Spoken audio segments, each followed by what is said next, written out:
Oi, eu sou a Kizzy Oi, eu sou a Patrícia. e você está no Divagando.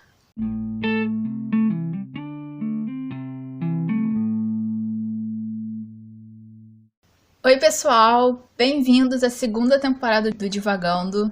Eu espero que todo mundo esteja bem, todo mundo esteja feliz na medida do possível. A gente teve nessa pequena pausa, que nem pareceu realmente uma pausa, né? Porque a gente teve alguns especiais, né, nesse meio tempo. Mas pra mim e pra Kizzy, assim, faz algum tempo. Desde que a gente gravou pela última vez, então a gente tá um pouco enferrujada. Não fiquem assustados com a situação. Mas a gente tá aqui começando mais uma temporada com mais uma leva de livros pra vocês lerem com a gente, ouvirem, refletirem, divagarem com a gente sobre os temas que aparecem, os temas que a gente encontra, tudo que a gente pensa e divaga sobre nas nossas leituras. A gente vai ter algumas modificações nessa temporada, e a primeira delas é que, assim, a gente não sabe exatamente, né, se vocês perceberam ou não, mas na primeira temporada a gente tinha um tema geral. Ele era meio óbvio, né, a gente leu livros britânicos, principalmente do século XVIII, não, XIX, mas com algumas diferenças, alguns do século XX, alguns de antes, mas basicamente livros britânicos. E para essa temporada, eu e Kizzy, nós resolvemos fazer uma pequena modificação nessa ideia, porque a gente ficou muito cansada de ler livros de um lugar só, com uma perspectiva só. Então, ao invés disso, a gente separou mais ou menos uma temporalidade e vai ler livros de diferentes lugares do mundo. A gente resolveu que essa temporada vão ser livros entre a década de 30 e a década de 50. E para vocês já saberem quais são esses livros, a gente já está anunciando. Inclusive porque a gente quer que vocês leiam com a gente, quer que vocês interajam mais com a gente, com o que a gente fala no podcast, com o que a gente posta nas redes sociais. Então a gente já está anunciando os livros para vocês, se quiserem se organizar para ler junto, para ler depois, para ler antes, para enriquecer essa experiência da gente no Divagando. Começando, né, hoje com esse episódio, nós vamos falar sobre O Alto da Compadecida, que vai ser o livro de julho. Então a gente vai ter, né, como vocês sabem, 2 episódios quinzenais, ambos sobre O Alto da Compadecida, de Ariano Suassuna. E os livros seguintes são O Pequeno Príncipe, de Anthony Saint-Exupéry, talvez, eu não sei. Eu não sei falar francês, gente, desculpa.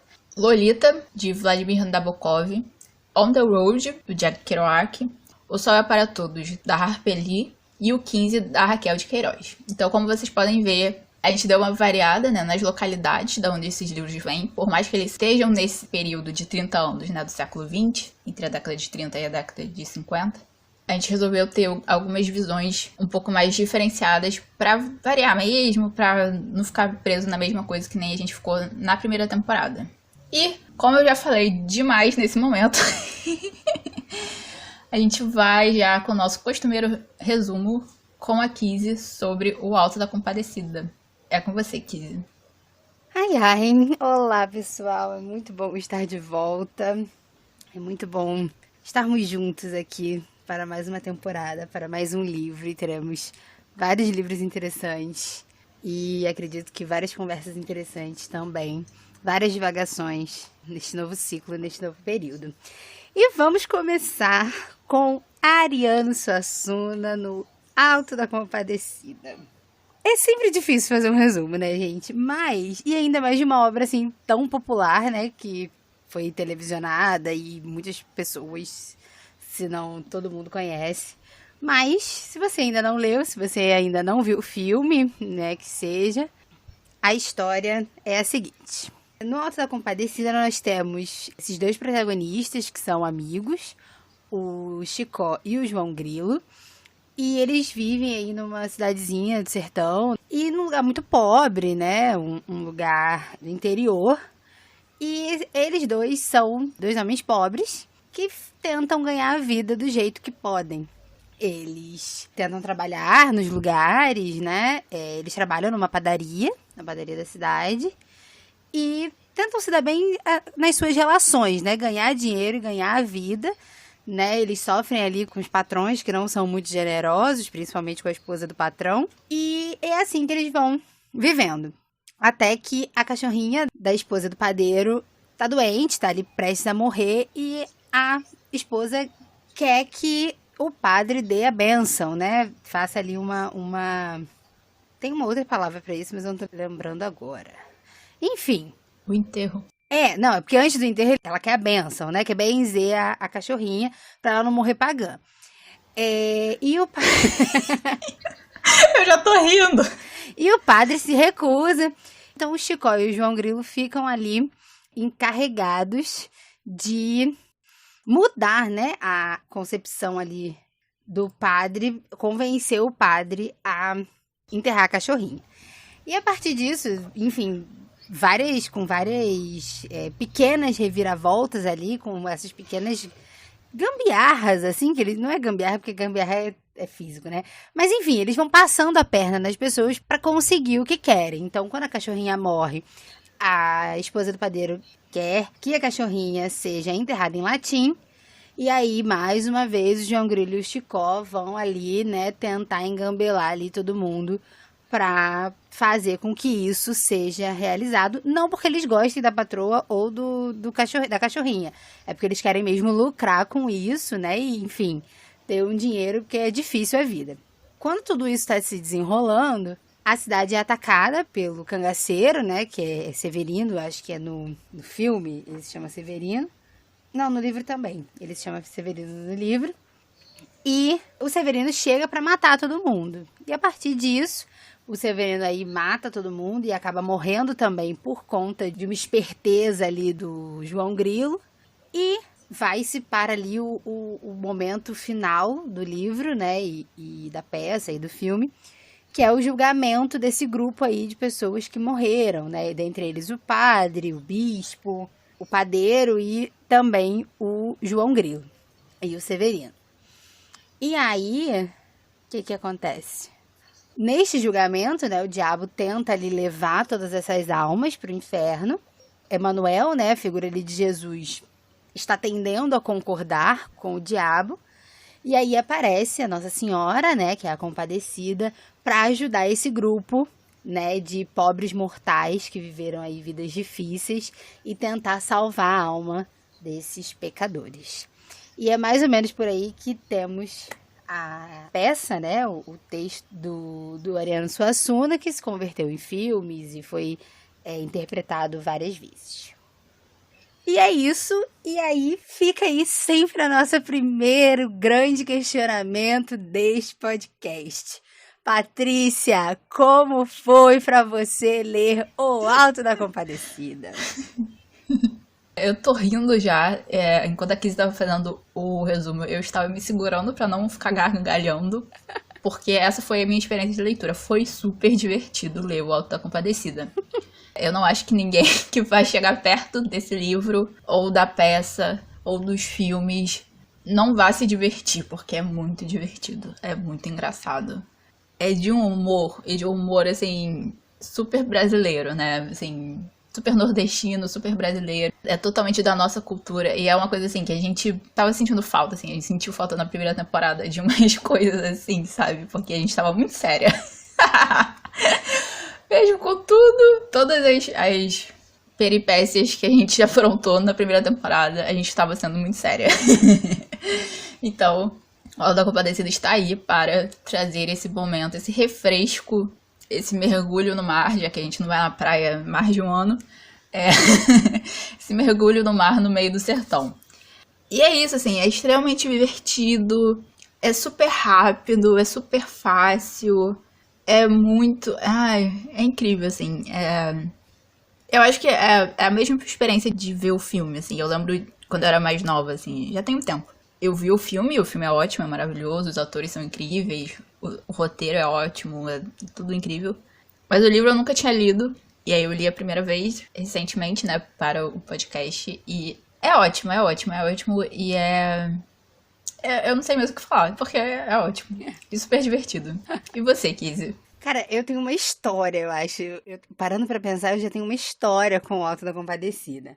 Eu adoro o texto, assim, enfim, eu acho que desde pequena eu vejo filme, né, era aquela alegria na sessão da tarde, saber que estaria passando o Alto da Compadecida. E eu lembro, Eu acho que a primeira vez que eu li, eu não lembrava disso até algum tempo antes da gente começar a gravar. Eu achava que eu tinha lido mais recentemente, mas eu li o Alto da Compadecida na época, sei lá, da oitava série, hoje nono ano, né? Mas ainda era oitava série quando eu fiz. Mas eu li nessa época ali, da sétima, da oitava, porque tinha na biblioteca da escola. E eu acho que provavelmente eu tinha visto o filme, tinha gostado, e eu tava bem nesse início, assim, da minha vida de leitora. Então, uau, a gente tem um filme e tem o livro, né? Então, essa descoberta dos links, né? Das relações entre o audiovisual e o texto literário. E aí eu tinha uma edição que, inclusive, é bem parecida com a edição que eu tenho hoje. E aí eu li e gostei e me assustei porque eu estava muito acostumada com narrativa, né, com o texto, né, da ficção e narrativa, e é um texto para teatro, né, um texto dramático, né, para ser interpretado. Então ele tem elementos diferentes da ficção narrativa, né? Mas mesmo assim eu gostei porque, como a Patrícia falou, é um texto absolutamente divertido, é leve, né? 99% do texto é diálogo, então, né, principalmente se você viu o filme, você consegue ouvir a voz ali dos atores, né, interpretando aquele texto. E é isso, eu li lá quando era criança, né, entrando na adolescência. E aí, depois, eu já mais velha, já metade pro final da faculdade, eu entrei numa não sei se é paranoia o nome, mas eu entrei assim na vibe de que eu não li. Então, não estava errada na minha paranoia, nem na minha vibe, não. Mas, enfim, a gente não precisa também, né, mergulhar tão fundo assim em algumas questões. Mas eu entrei numa noia que eu não lia autores brasileiros. E foi uma leve surtada. E aí eu falei, meu Deus, me senti a pior escritora do mundo, a pior leitora do mundo. E aí, no meio dessa paranoia, no meio dessa neurose, né, como diria minha psicóloga, eu tava passando na rua, assim, e tinha um cara que vendia livros usados, né, tipo um sebo, só que na rua, né, ele tinha uma banquinha na rua. E numa rua que eu passava muito, passava sempre. E aí eu passei por essa banca e parei pra olhar os livros, né, tinha muito livro antigo, assim, principalmente de autoajuda. E aí eu achei essa versão do Alto da Compadecida, que é a mesma capa, a mesma edição do que eu tinha na escola, né? Do que eu tinha lido na escola. E aí eu lembro como se fosse ontem. Eu lembro como se fosse ontem a desgraça que foi comprar esse livro. Porque eu sou uma pessoa que eu sou difícil de me relacionar pessoalmente com pessoas, né? Assim, conversar com elas, assim, uma conversa banal, sabe, na rua. Eu não sou desse tipo de pessoa. Mas às vezes as pessoas me pegam pra Cristo, né? E falam, vamos conversar. E aí eu tô num dia bom e falo, vamos conversar também. Sempre dá ruim, gente. Sempre dá ruim. Aí estou eu vendo a banca lá. E aí o vendedor lá, o dono da banca, a gente começa a conversar e tudo mais. Não sei porque a gente cai sobre a importância da educação e da literatura. Até aí tudo bem. Ok, o cara tá vendendo livro, eu sou escritora, né? Vamos conversar sobre isso. Daqui a pouco o cara me começa com um discurso neoliberal. Gente! E eu fiquei... Eu não lembro nem mais das barbaridades que ele me falou, graças a Deus. Eu sei que eu peguei o meu Alto da Compadecida e falei, muito bem, obrigada. E fui-me embora. Eu falei, nunca mais eu volto aqui. Porque não é possível. Não é possível que eu esteja passando por esse momento.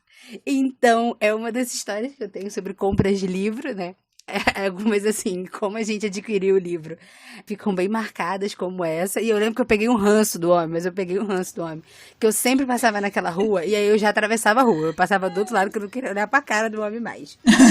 Porque eu fiquei pensando, eu falei, gente, o homem, tipo assim, ele tem um sebo na frente de uma universidade, né? Não é lá a melhor condição. Pública? Não era uma faculdade aqui de Caxias. Ah, tá. Uma faculdade particular, ainda tem isso. Só que assim, não é a melhor condição de trabalho, né? Não é a melhor remuneração de trabalho. E o cara me vem com um discurso desse. Cara, aí eu respirei fundo e falei, muito obrigada, meu senhor. Me dê aqui meu Alto da Compadecida, que eu vou me embora. E aí eu não sei, só sei que foi assim que eu adquiri o Alto da Compadecida. E aí eu li novamente, assim que eu comprei, porque eu tava com tanto ódio do homem que eu falei, eu vou ler pra poder, né, abstrair as minhas dores. E agora eu reli novamente para este podcast.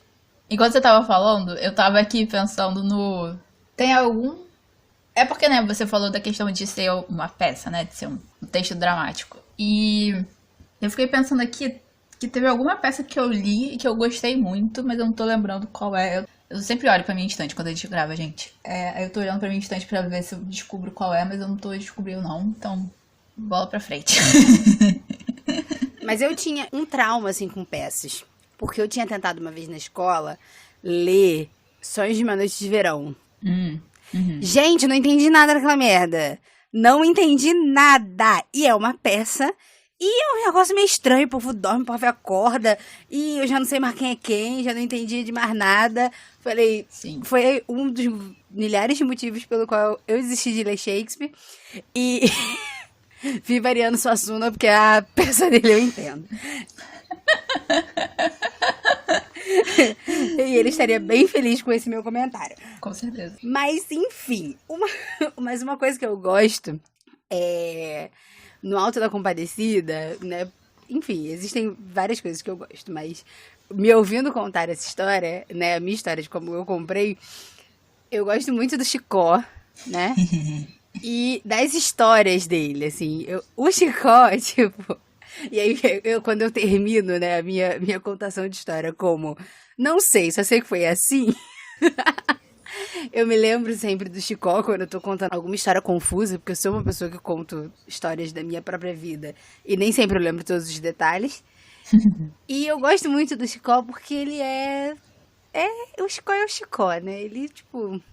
Ele sonha, ele fantasia, ele conta lá a lorota dele, conta os caô dele, e é muito sol na cabeça dele, parece que ele vai inventando e ele conta. E eu gosto muito porque o João Grilo, ele duvida, mas ao mesmo tempo ele cai na história, né?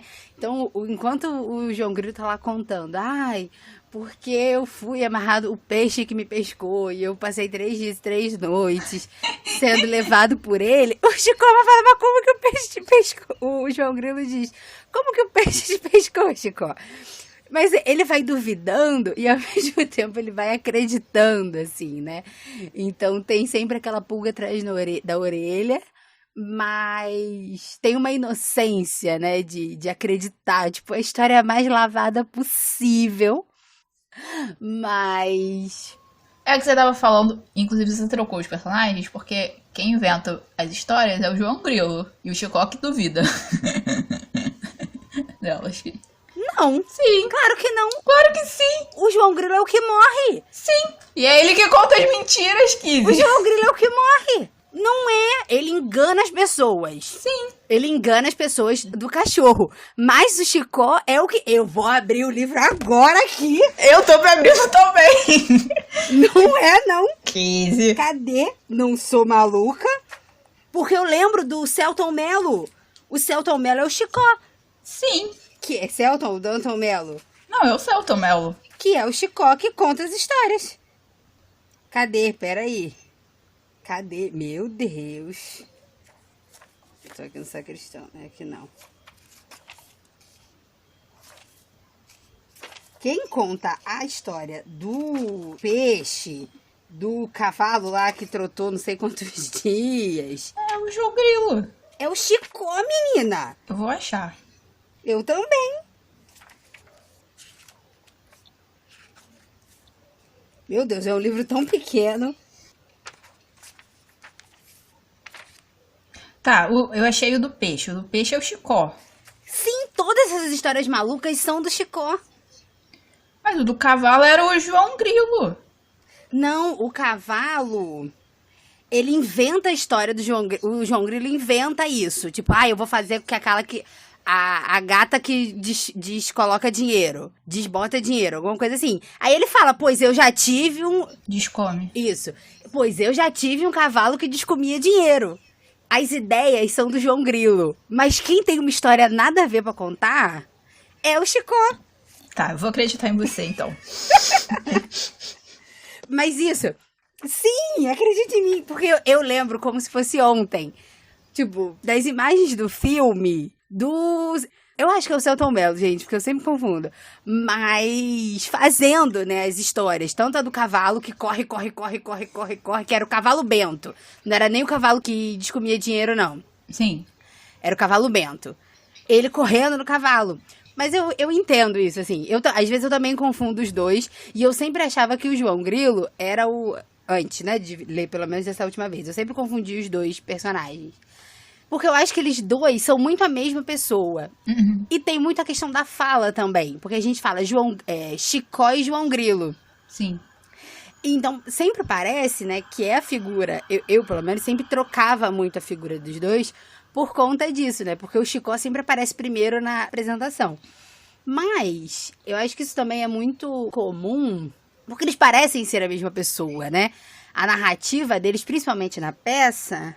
É muito entrelaçada, né? Eles estão sempre juntos, eles estão sempre aprontando juntos, eles estão sempre fazendo as coisas juntos. Uhum. No filme, ainda tem um desenvolvimento diferente, né? Porque aí o Chicó vai se envolver com a Rosinha, né? Vai ser o amor ali e tudo mais, aquela questão do romance. Mas no livro só tem uma breve menção de que a mulher do padeiro traiu o padeiro com todo mundo, inclusive com o Chicó, né? Então você tem essa sexualidade dele mencionada, né, no texto. Mas os dois sempre parecem ser, né, a mesma pessoa. E uma coisa que eu achei muito interessante, né, vendo as entrevistas a respeito do filme, porque o filme acho que completou 20 anos de lançamento há algum tempo atrás. O Matheus Nastergalli, né, que faz o João Grilo, ele sempre fala sobre isso, né? Sobre essa cumplicidade dos dois personagens, e aí que os dois atores precisaram ter também para compor esses personagens, porque eles seriam espelhos, assim, um do outro, né? Uhum. Enquanto um é muito rápido, um é muito lento, né? Então, enquanto ali o João Grilo tá contando ali as histórias dele para poder convencer o padre a enterrar o cachorro, o Chicó tá com medo, né? O Chicó tá ali pensando, será que isso vai dar certo? O João Grilo, ele fala, vai dar certo sim, porque a gente vai conseguir esse dinheiro, né? Uhum. Então, cada um tem uma velocidade, né? Uma personalidade, assim, talvez, Sim. que se complementam, né? Então, eles fazem essa dupla mesmo. Sim, eles são personagens muito complementares. Acho que é por isso que dá essa confusão mesmo. Porque é meio que são dois lados de uma mesma moeda, né? Você não sabe onde um começa e o outro termina, de um jeito. E assim, eu só não confundo os dois. Eu falo isso, mas eu acabei de confundir os dois. Mas eu só não confundo os dois por causa do filme, porque eu sei, tipo, a cara de cada um no filme, sabe? Mas de resto... É isso, essa complementaridade realmente, assim, é difícil, assim, saber quem faz cada coisa. Mas como a gente falou um pouco dessas histórias, né, que o Chicó e o João Grilo inventam, né, sempre aumentando o conto. E o que é legal é que, enquanto você estava contando a sua história de como você, né, chegou no Alto da Compadecida até hoje, né, toda a sua trajetória, é realmente, assim, bem parecido com como o Chicó, né, conta as histórias dele. E é uma coisa que, assim, é bem baseado, né, na cultura tradicional ali nordestina. A gente, né, tem esses causos que o Chicó conta que eles vêm, né, da tradição do cordel, eles vêm da tradição, né, das histórias que as pessoas contavam entre si. Isso é muito interessante. Só que enquanto você estava contando a sua história, eu comecei a pensar assim, tipo, inclusive porque você comentou, né, assim, eu entrei nessa paranoia de não ler autores nacionais, né, de não ter lido autores nacionais. Eu acho que é uma paranoia que a maior parte das pessoas que, quando chega num determinado ponto, assim, da sua trajetória de leitura, acho que é uma paranoia normal que todo mundo tem, né? Porque o nosso mercado editorial, ele é muito influenciado e tem muitos títulos traduzidos, né? Diferente de outros lugares. Muita coisa do inglês, muita coisa dos Estados Unidos, muita coisa do Reino Unido, como ficou claro na nossa primeira temporada. Mas é uma paranoia normal, eu também tinha e tenho ela. E aí, só que eu tava pensando, né? Tipo, eu tenho um gênero literário brasileiro que é muito brasileiro e que você encontra, assim, paralelos em outros países, mas é muito paralelo. é muito brasileira nesse sentido, que é a crônica, que são essas contações de causa do dia a dia, né? Porque era isso que você estava fazendo, você estava contando uma crônica, assim, da sua vida. E é um gênero que eu gosto muito. Eu sempre gostei, desde o colégio, né? Naqueles projetos de leitura, assim, tinha bastante crônica e eu sempre gostei muito. E foi um gênero que eu redescobri também na faculdade, né? Eu li um pouco mais variado. E eu acho que isso é uma coisa muito particular, assim, da literatura brasileira, assim, não a casualidade dos escritos em si, mas essa combinação, né, do dia a dia com o humor, né, porque a crônica tem um pouco disso também. E é isso, assim, o Auto da Compadecida, talvez ele pudesse ter sido escrito em crônica ao invés de peça de teatro, né? Ia ser muito interessante também, né, uma coleção de crônicas, né, do...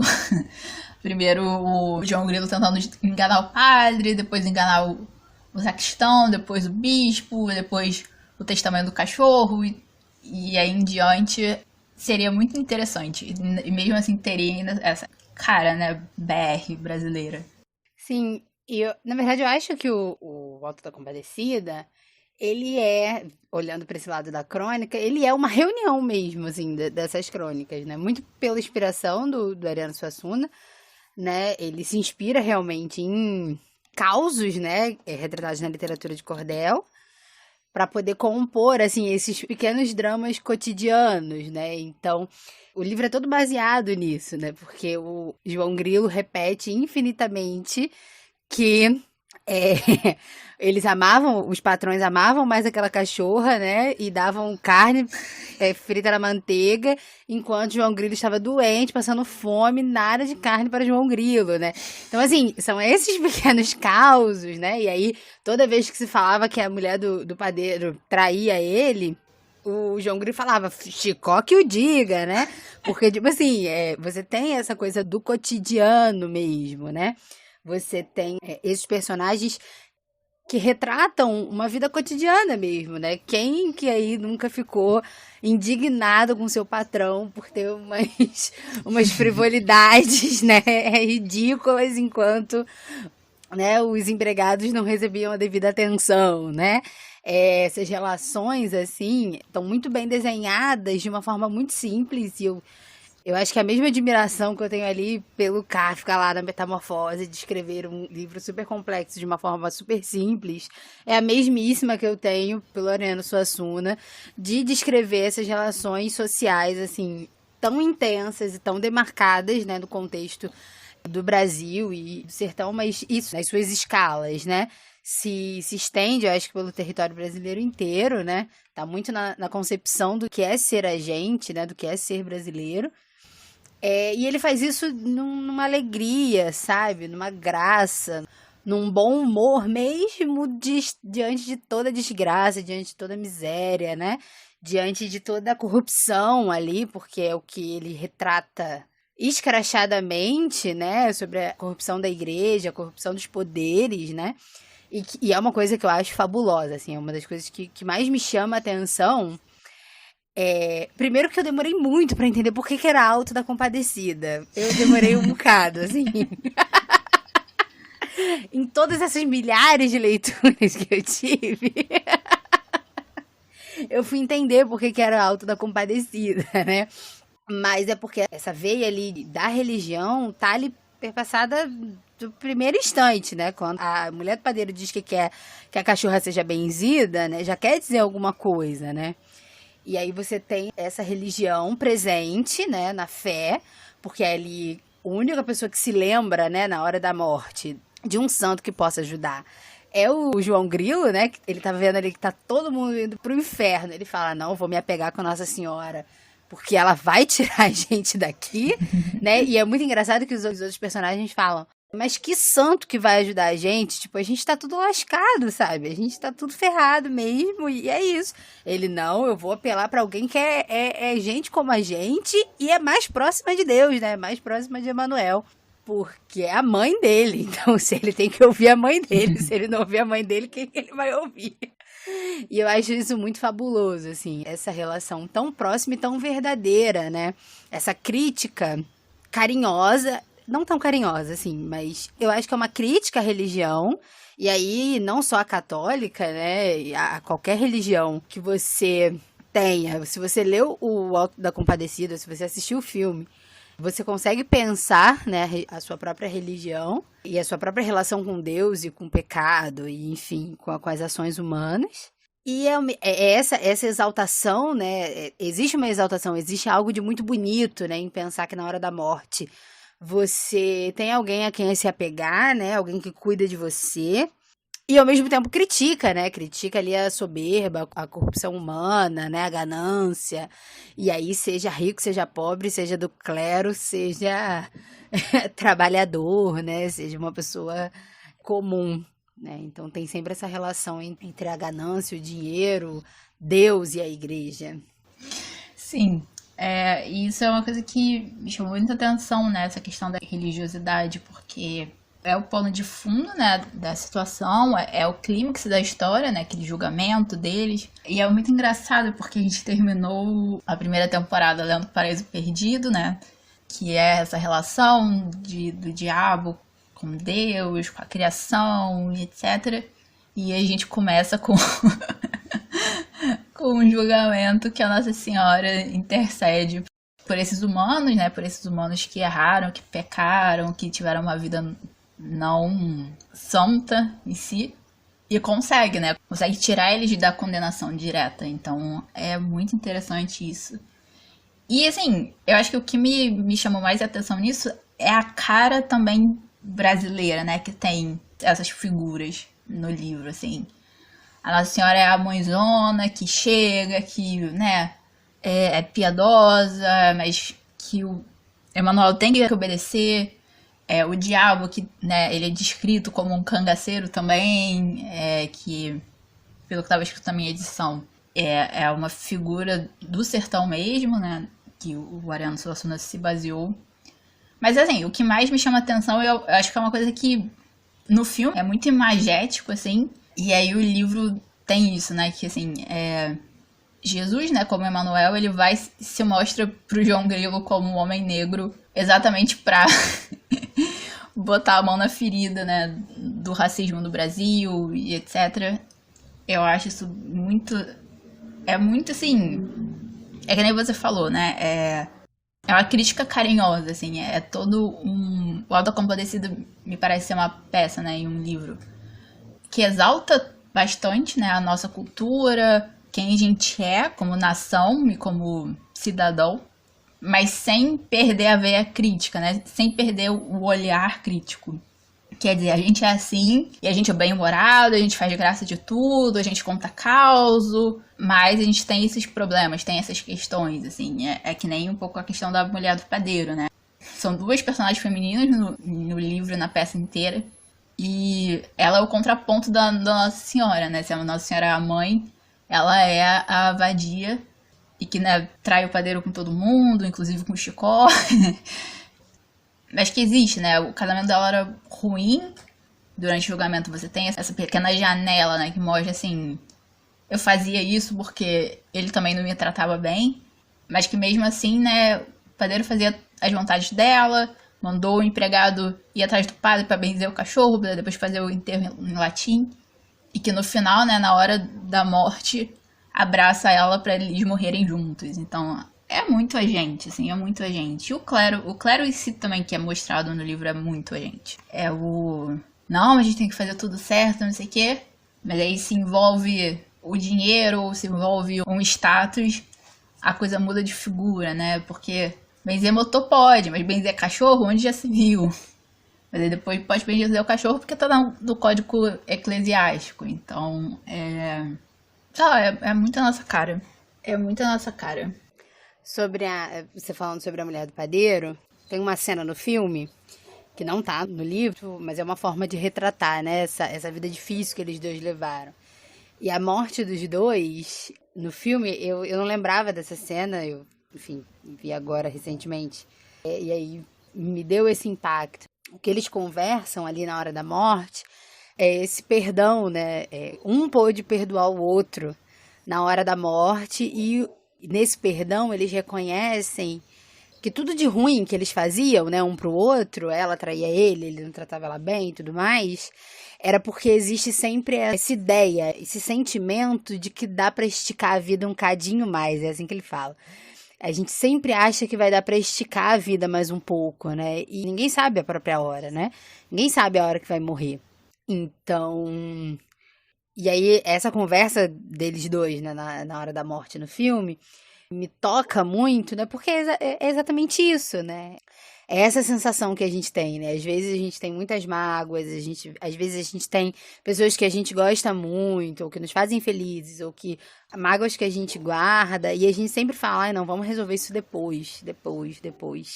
Como se a gente tivesse, né, a possibilidade mesmo de saber, né, quando que vai acabar tudo isso, né? Porque eles estavam vivendo uma vida normal, eles estavam vivendo um dia comum, né? Até que o bando de Severino invade a cidade, né? E aí acaba com tudo. Mas eu acho muito, muito interessante, assim, essa relação dos dois. Uhum. Mas uma coisa também sobre aí esses personagens, e principalmente sobre ali a hora do julgamento, né? Eu acho maravilhoso, eu sempre gargalho. Eu acho uma crítica fabulosa, né? Principalmente nesse momento atual que a gente vive. Olhar ali na hora do julgamento, né? E aí o Severino, que era o cangaceiro, o matador, que já tinha perdido as contas de quantas pessoas já tinha matado.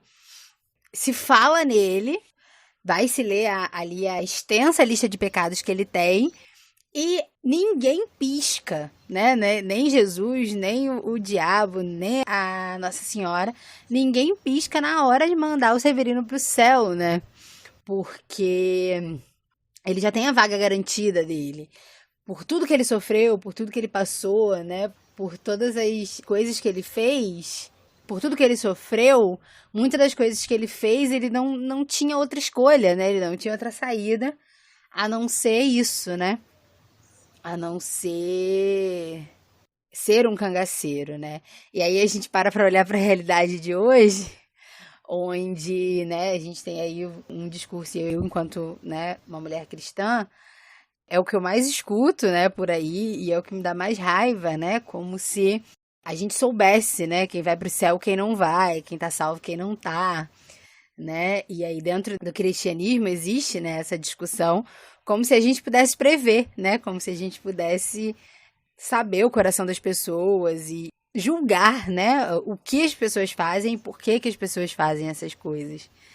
Então, eu acho que o personagem ali de Severino, né, que é cruel, ele é o vilão da história, né? Vamos dizer assim, não é o vilão da história, mas nessa terra, né? Nesse mundo mortal que nós vivemos, todo mundo tem medo de Severino, né? Ele é um grande terror, assim, mas no final das contas, o Severino era só mais uma vítima, né? Da sociedade. Isso não desculpa ele, né? Todas as coisas que ele fez. Mas na hora da morte é que a gente sabe, né? E ali, se você tem esse olhar cristão, né? Ou se você tem um olhar mais religioso, eu gosto muito dessa crítica do Ariano Suassuna, porque ele não tem esse, não, porque o Severino era mau, ele vai morrer, né? Mas esse Deus, né? Esse Jesus, essa Nossa Senhora, do Ariano Suassuna, são realmente, eu esqueci a palavra, eu tô pensando em compadecidos, né? Mas compassivos, talvez seja a palavra, né? São figuras que realmente têm compaixão, né?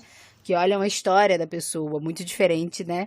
Deste Jesus, deste Deus que a gente tem popularizado, né? A gente tem visto ser popularizado nas nossas televisões e rádios de hoje em dia. Esse Jesus de Ariano Suassuna é muito melhor e é muito mais cristão, eu acredito, do que muito Jesus dentro de muita igreja.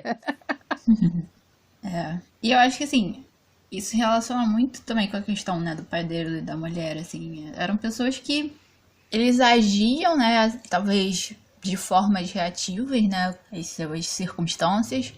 E, assim, circunstâncias muito complexas e que eu não tenho nem como mensurar, assim, porque eu nunca passei fome, nunca não tive casa, eu nunca fiquei doente, o meu patrão tava passando carne na manteiga e nem um copo d'água pra mim.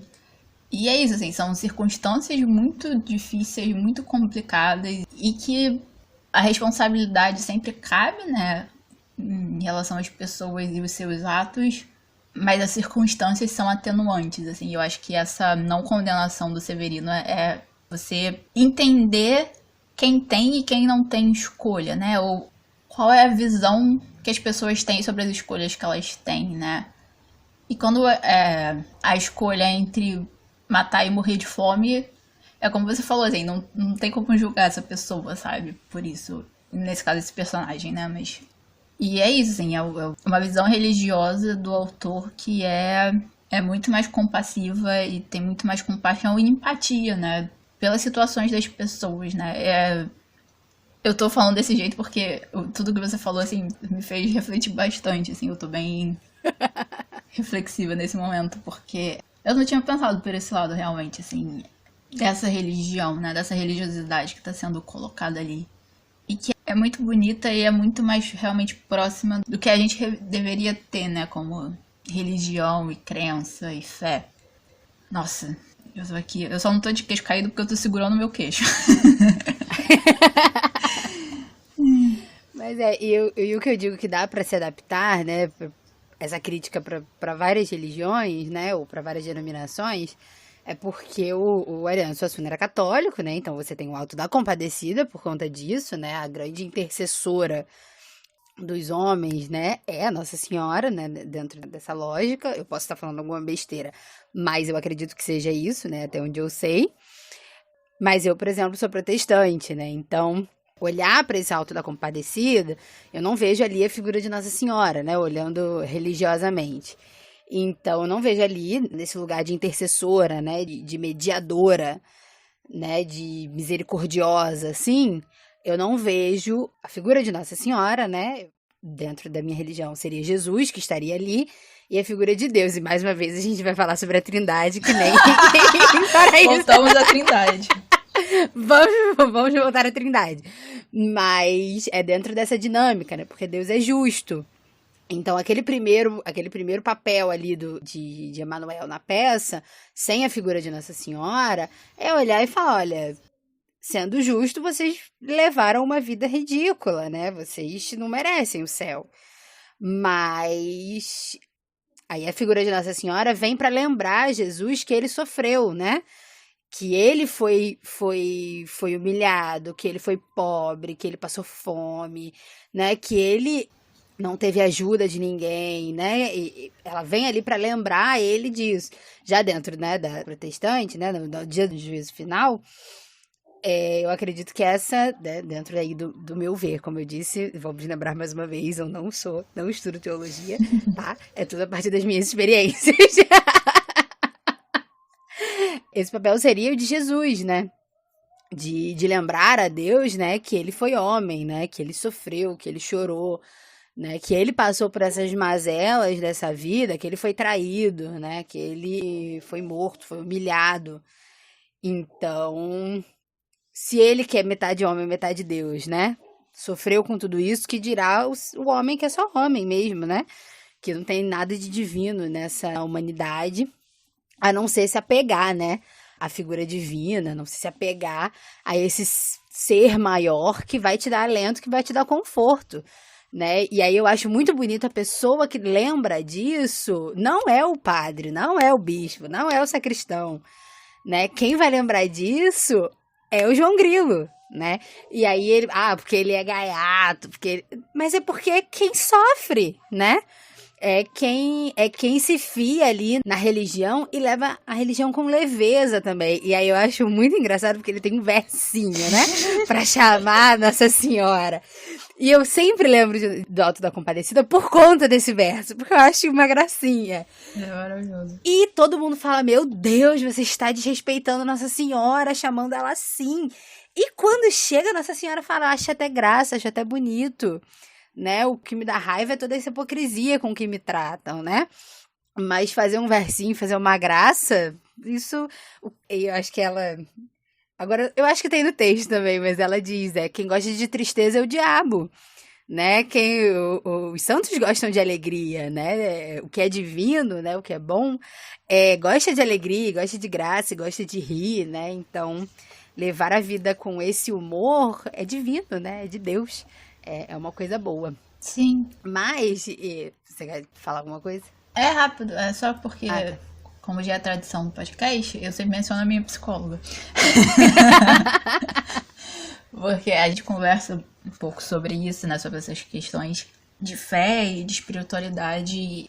Ela sempre me lembra disso, né? A espiritualidade, ela se mostra para as pessoas de acordo com o que elas podem ver e podem, né, tocar e podem se relacionar. Então, assim, para Kiss, por exemplo, é o protestantismo, é essa figura da Trindade, é o próprio Jesus se lembrando da sua humanidade, né? E pro João Grilo era na Nossa Senhora, com o versinho engraçado e a graça e o humor, né? Que você estava comentando, mas era só isso. Enfim, pode continuar. Mas o que eu gosto também nessa discussão religiosa ali dentro do Alto da Compadecida é a própria crítica. E eu acho, eu já comentei isso com a Patrícia, mas eu vou comentar com todos vocês. Porque eu acho o maior plot twist, a maior reviravolta do teatro e do cinema. Eu acho a reviravolta ali do Alto da Compadecida. Por quê? Porque eles estão, né, ali no juízo final e tudo mais. Todo mundo ali acaba ganhando purgatório, né? Acho que o Severino vai direto pro céu, uns vão pro purgatório. E o que acontece com o pobre de João Grilo, né? O pobre de João Grilo, depois de muita ali concessão e muito argumento, né? E, inclusive, a cena, né, desse argumento, né, dessa argumentação que eles fazem ali sobre qual é o destino de João Grilo, eu acho muitíssimo interessante, né?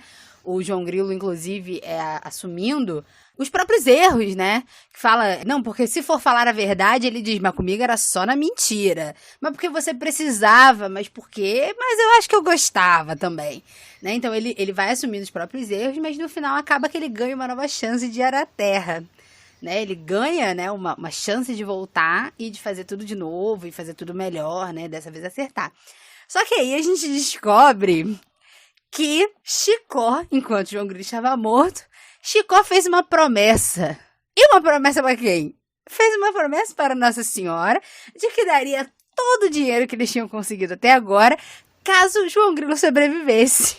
Eu sempre esqueço desse detalhe. E quando eu vejo o filme, ou quando eu leio o livro, eu lembro desse detalhe e eu morro de rir, porque no final de tudo, no final de toda aquela cena bonita da Compadecida sendo a Compadecida, né, tudo mais, depois de todas, né, as cenas anteriores, né, ali massacrando, dizendo, né, que o clero era ganancioso, no final, Ariano Suassuna vira e nos coloca a pergunta, né, ele nos deixa com essa pergunta: João Grilo foi salvo por conta da Compadecida ou por conta da promessa? E eu acho isso de uma graça, eu acho isso, né, de um autoquestionamento, uma autocrítica fabulosa, assim. Ariano Suassuna era católico, né? Então ele estava falando de cátedra, né? Ele estava falando do que era dele, né? Do que era comum para ele, do que era pessoal, né? Ele tá falando do divino dele. Ele não tá criticando a religião do outro. Ele tá criticando a própria religião ali. E eu acho isso maravilhoso, porque isso não desvalida, né? Toda ali a figura boa e compassiva ali da Compadecida, né? Mas nos deixa o questionamento. Ela é tão boa assim? Ou ela também estava de olho na promessa, né, de Chicó? Por que essa promessa foi atendida, né? Porque João Grilo mereceu? Ou porque Chicó prometeu todo o dinheiro, e era muito dinheiro, porque era o dinheiro do Severino, que o Severino tinha juntado, né? E aí fica, mas você não prometeu metade? Ele, não, eu prometi o dinheiro todo. Mas se fosse para outro santo, eu até tentava passar a perna. Mas como é para Nossa Senhora, então vamos cumprir a promessa. E eu acho isso maravilhoso, Esse final, eu acho que é a melhor reviravolta que a gente vai ter por muito tempo.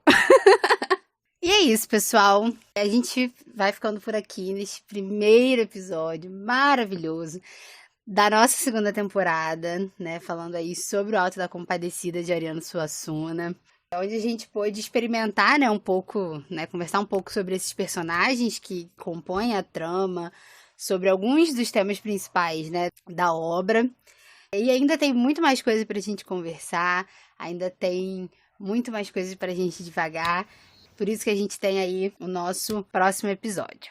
Sim, e lembrando que vocês podem, né, conversar com a gente, podem trazer suas reflexões, suas divagações sobre esses temas do Auto da Compadecida que a gente falou, sobre outros que vocês querem compartilhar ou querem que a gente fale nas nossas redes sociais.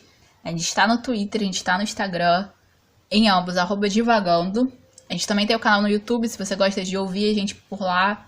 Você pode deixar comentários também, pode curtir, pode compartilhar os episódios em todas as suas redes sociais. A gente está em todas as plataformas também de streaming. Então, ouçam o episódio, ouçam esse episódio, os outros episódios, compartilhem, conversem com a gente. E a gente, né, vem falando de novidades, a gente falou de novidades durante os especiais, a gente nesse episódio falou também de novidades dessa temporada. E essa é a novidade mais legal, mais importante e que a gente está mais animada. E que é que a gente vai ter algumas convidadas nesta temporada. E a Kizzy vai apresentar pra gente a nossa primeira convidada que vai falar e divagar com a gente sobre o Auto da Compadecida no próximo episódio. Então, para continuar nossa conversa sobre o Auto da Compadecida, gente, né, como a Patrícia falou, vamos aumentar aqui um pouco, né, o nosso diálogo. Nós vamos receber a Paula, que tem o Instagram também voltado para os livros. Ela fala muito sobre, enfim, diversos livros no Instagram, no @livramos_oficial. E é isso. A gente vai receber a Paula, a gente vai conversar, bater um papo e divagar muito mais aí sobre o Auto da Compadecida e Ariano Suassuna. E é isso, pessoal. A gente fica por aqui. Um beijo e até o próximo episódio. Beijo, pessoal. Até o próximo episódio.